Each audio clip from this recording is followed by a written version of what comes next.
Hi, I'm Whitney Fedor. I'm a physical therapist at Therapy D in NOLA. So I want to talk to you today a little bit about why we lose urine when we cough, laugh, or sneeze.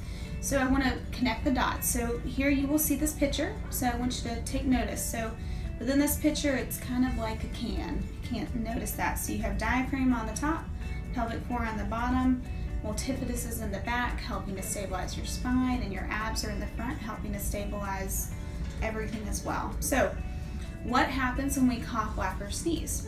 Well, we have an increase in intra-abdominal pressure. So what that means, that diaphragm that's at the top of that can in this photo, it quickly comes down into the space of that can. So when that occurs, your bladder and everything that is sitting on top of your pelvic floor at the bottom of your body has to be able to withstand that pressure, that quick contraction of your diaphragm down. So if we do not have strength in our pelvic floor, that is why we lose urine. So working on things like that can be really important, and then oftentimes can be a very quick fix if that's truly all that's happening when you are losing urine.